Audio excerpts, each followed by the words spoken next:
New Orleans has long been dubbed America's Sin City, known for its gambling, thriving jazz scene, and legal brothels. Traits stemming from over 100 years ago when it had a district called Storyville. Storyville was the infamous red light district located behind the French Quarter on Basin Street, nestled between Canal Street and St. Louis Cemetery No. 1.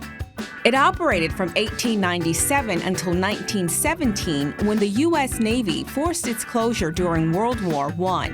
More than a century later, Claude Sadlier, curator of the Storyville Museum, decided it was time to unveil the compelling story of Storyville and its rich historical context, challenging widespread perceptions. It was the capital of culture. We were the capital of banking and financing and shipping. And of course, that led to a lot of what we have today, the music, the food, just the rich culture. And so this museum is really a platform to tell that story. Klaus, a native New Orleanian, beamed with pride while sharing the history of the old red light district and its significant contribution to the development of jazz, highlighting some of the renowned artists from that time whom we continue to celebrate today.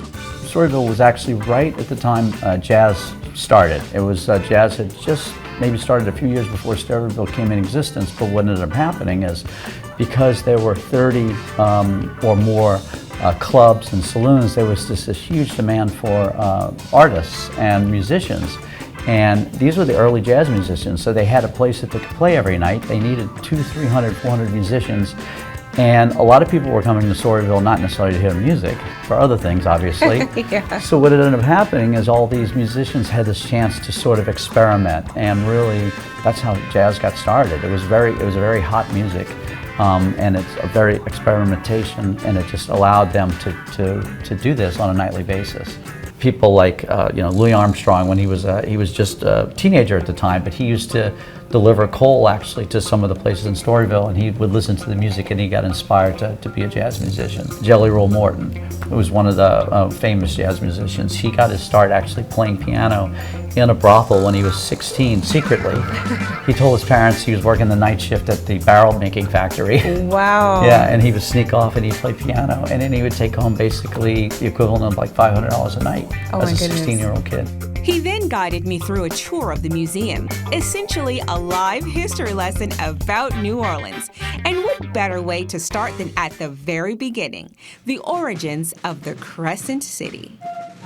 The museum actually starts with the founding of New Orleans. It actually starts a few years before that. A lot of people might not realize New Orleans was actually a French colony before it was an American city. And it all started back in the late 1600s when France claimed all the territory that was drained by the Mississippi River for the French government. And New Orleans was settled because they needed a city to actually be part of the French settlement, and they decided on New Orleans, which was about 90 miles up from the Gulf. And Bienville was our founding father of the city, and he actually was French-Canadian, and New Orleans was founded in 1718. So the museum really starts with this French influence that really permeates, into our food these days, into a lot of our culture. The next section of the museum really showcased the growth New Orleans experienced after it became a part of America and following the Louisiana Purchase. So this is when Thomas Jefferson negotiated to buy pretty much a third of the United States from France for the equivalent of 4 cents an acre. It was the cheapest land deal of all time. Wow. But of course that opened up the Mississippi to trade, and with that came just a really growth city. So New Orleans ended up becoming, in a very quick period of time, the 3rd largest city in America. The Battle of New Orleans followed, representing the final clash of the War of 1815. General Jackson, with his troops, faced significantly greater odds against the British. Nevertheless, he cleverly developed a strategy by recruiting pirate Jean Lafitte and his motley militia.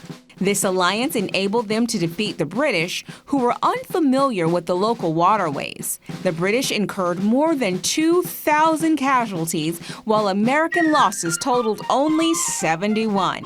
This battle effectively marked a turning point, launching the Great Scarlet Migration.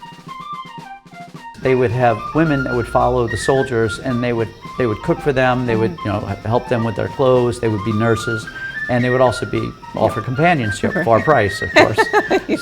So these ladies get to New Orleans, and we still had a wall around the city, so they weren't allowed to actually come into the French Quarter, which was the main part of the city at the time.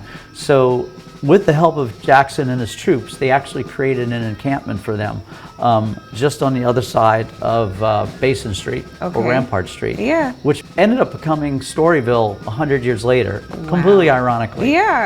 And the rest is history.